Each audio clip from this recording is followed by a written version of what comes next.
as notícias econômicas vieram com tudo, né? Tipo um tsunami. Deu até para sentir o chão tremer com esse anúncio do presidente Trump sobre as tarifas, né? Nossa, total, produtos de mais de 180 países. Pois é. A gente fica aqui se perguntando, e agora, Brasil? Onde a gente se encaixa nessa história toda? É por isso que a gente tá aqui hoje, né? Pra mergulhar de cabeça nesse tarifaço, como estão chamando, e tentar entender as consequências, principalmente pro Brasil. Exatamente, a gente vasculhou tudo, análises de especialistas, notícias quentinhas, tudo para te dar um panorama completo.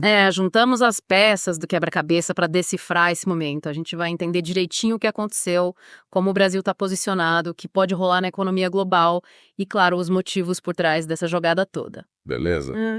Então vamos começar pelo básico. O que o Trump anunciou de fato? Bom, o ponto principal é que os EUA vão impor novas tarifas de importação usando a reciprocidade como justificativa. Reciprocidade. Tipo, olho por olho, dente por dente. É mais ou menos por aí. A ideia é que, se um país cobra X% de tarifa dos EUA, os EUAs vão retaliar com a mesma porcentagem. Entendi. E qual a porcentagem base que eles definiram? A tarifa base de 10% é adivinha. Vale para quase todo mundo. Opa, incluindo o Brasil. Sim, o Brasil está incluso nessa lista. Mas calma, a coisa fica mais tensa para outros países. A China, por exemplo. Eles já estavam em uma situação complicada com as tarifas e agora a coisa pode chegar a 54%. O Vietnã também está na mira com tarifas que podem bater 46% e a União Europeia está olhando para uma taxa de 20%. Nossa, que sufoco. Então, nesse cenário, esses 10% para o Brasil até que parecem um alívio, né? Pois é, muitos especialistas estão vendo por esse lado. O ex-embaixador Rubens Recupero, por exemplo, comentou que o Brasil não saiu tão mal nessa. Faz sentido. Se é uma tarifa universal, todo mundo sente o impacto, né? Exato. E isso meio que limita o espaço para retaliações imediatas, pelo menos por enquanto. E o que o governo americano usou como argumento para justificar essa medida, proteger a economia deles. Essa é a justificativa principal. O discurso oficial fala em independência econômica e proteção aos trabalhadores americanos. O Trump insiste na ideia de que os EUA foram explorados comercialmente por outras nações por décadas e que essas tarifas são a solução para corrigir essa situação. E como o resto do mundo reagiu? Imagino que não gostaram muito da ideia. Com certeza não. As reações foram bem negativas.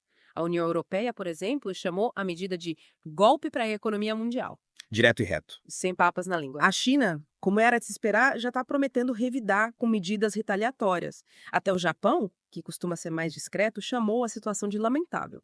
A Organização Mundial do Comércio, a OMC, também está preocupada. Eles temem um freio no comércio global. Pelo jeito, ninguém ficou feliz com essa história. E os mercados financeiros sentiram um baque. Na hora. As bolsas da Ásia e da Europa despencaram assim que a notícia se espalhou.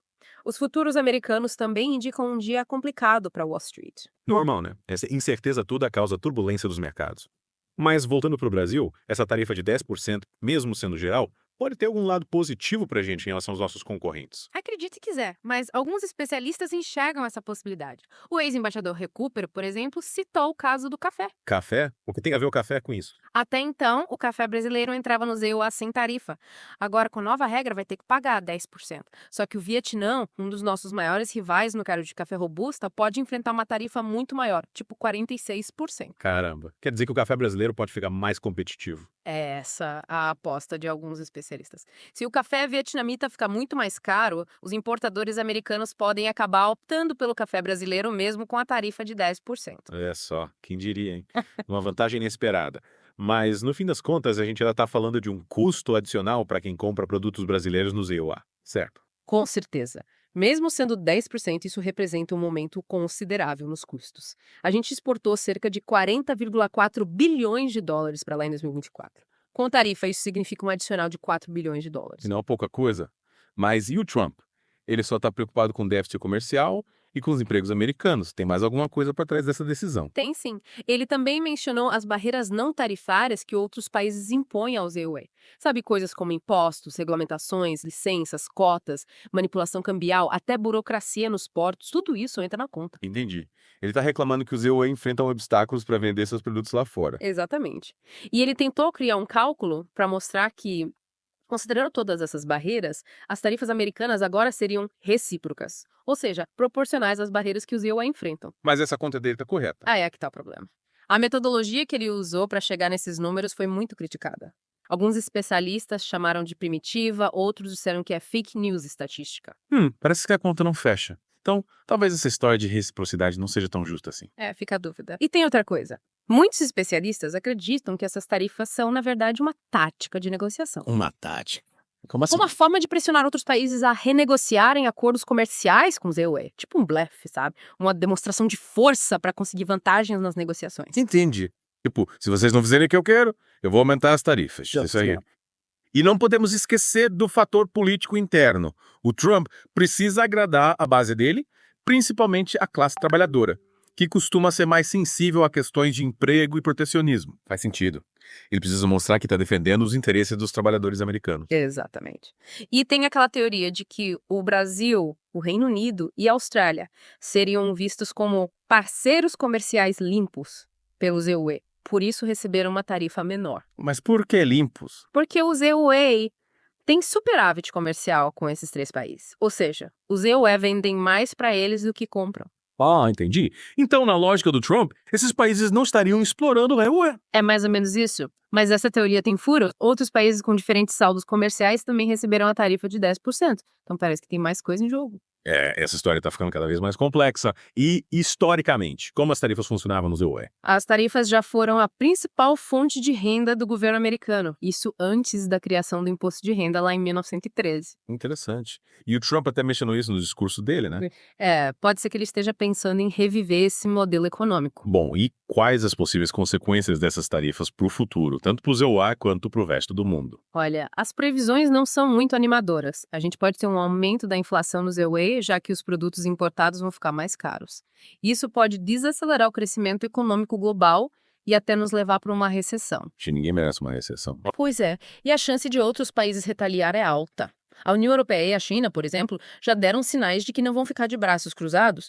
Isso pode gerar uma guerra comercial com consequências imprevisíveis para todo mundo. A coisa pode ficar feia. E como ficam os acordos comerciais que já existem ou que estavam sendo negociados, tipo o acordo entre o Mercosul e a União Europeia? Essa situação toda pode acelerar a busca por acordos alternativos.